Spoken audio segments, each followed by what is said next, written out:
बिस्मिल्लाहिर्रहमानिर्रहीम। अस्सलाम वालेकुम। क्या हाल चाल है दोस्तों, ठीक है? मियाँ बीवी के झगड़े को मिटाने का शानदार वजीफा ही समझ लेना दोस्तों। सुबह सुबह मियाँ बीवी के दरमियान शदीद झगड़ा हो रहा था। ठा ठा ठा। बेगम साहबा गुस्से से गजबनाक हो रही थी। बस बहुत हो गया, बहुत बर्दाश्त कर लिया मैंने, अब मजीद एक मिनट भी मैं यहां नहीं रहूंगी और तुम्हारे साथ मेरा गुजारा अब कभी मुमकिन नहीं है। मियाँ जी भी तैश में आ गए और बोले, मैं भी तेरी शक्ल नहीं देखना चाहता, भाग जा यहां से, मैं तंग आ चुका हूं तुझसे। मैं आज दफ्तर से वापस आऊं तो तू मुझे यहां पर नजर मत आना, अपना टीन डब्बा उठा और भाग यहां से।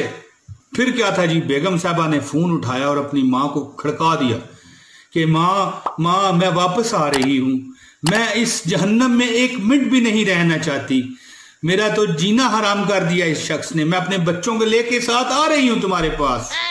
माँ बड़ी सियानी थी, वो आम माओ की तरह नहीं थी ना। वो कहने लगी, बंदे की पुत्र बन, कोई शर्म को हाथ डाल। पहले भी तेरी बड़ी बहन अपने मियाँ से लड़ के आ गई थी और इसी जिद में तलाक लेके बैठी हुई है मेरे दर पे, और अब तुमने भी वही ड्रामा शुरू कर दिया। खबरदार जो इधर कदम रखा तो टांगे तोड़ दूंगी तुम्हारी। उसने कहा, मैं टांगे तोड़ दूंगी तुम्हारी। ये होती हैं दोस्तों माएँ। इस तरह की माएँ हो ना तो फिर सब घर ठीक ठाक हो जाते हैं। खबरदार इधर मत आना, अपने मियाँ से सुलह कर ले, वो अब इतना भी बुरा नहीं है जितना तू उसको बुरा कह रही है। माँ ने जब लाल झंडी दिखाई ना, हाय हाय हाय, फिर क्या था, फिर तो आप समझ गए होंगे। बेगम साहबा के होश ठिकाने आ गए दोस्तों, बेगम साहबा के होश ठिकाने आ गए और फूट फूट के रोने लगी बेचारी। जब रो रो के थक गई, निढाल हो गई, तो दिल भी हल्का हो चुका था। है जी, रोने से दिल हल्का हो जाता है। मियाँ की लड़ाई का जो सीन था उसको नजर आने लगा और उस सीन में उसे अपनी भी बेशुमार गलतियां, बल्कि हो सकता है ज्यादा ही गलतियां। अब ये बात कहने का मेरा मकसद ये नहीं है दोस्तों कि लड़ाई में सिर्फ बीवी की गलतियां होती हैं, मियाँ की भी गलतियां होती हैं, खामद की भी होती हैं। लेकिन जब इस औरत ने देखा कि भाई मेरी बहुत ज्यादा गलतियां थी, फौरन उसने मुंह हाथ धोया, फ्रेश हो गई, नहा धोकर अपने मियाँ के पसंद की एक डिश बनाई और साथ एक स्पेशल रबड़ी खीर भी तैयार की। सोचने लगी, शाम को जब मियाँ जी घर आएंगे तो उनसे माफी मांग लूंगी। अपना घर तो फिर भी अपना ही होता है जी, क्या समझते हैं आप? शाम को जब मियाँ जी घर आए तो बेगम ने आगे बढ़कर इस्तकबाल किया, बड़ी इज्जत अबरू से पेश आई और ऐसे पेश आई जैसे सुबह कुछ हुआ ही ना हो। सोचने वाली बात है दोस्तों। मियाँ जी को बड़ी खुशगवार हैरत हुई खाने के बाद, जब मियाँ जी, उसके मियाँ जी यानी खामंद, उसका खामंद जब खीर को, रबड़ी खीर को तोड़ तोड़ के खा रहा था, तनावल फरमा रहा था।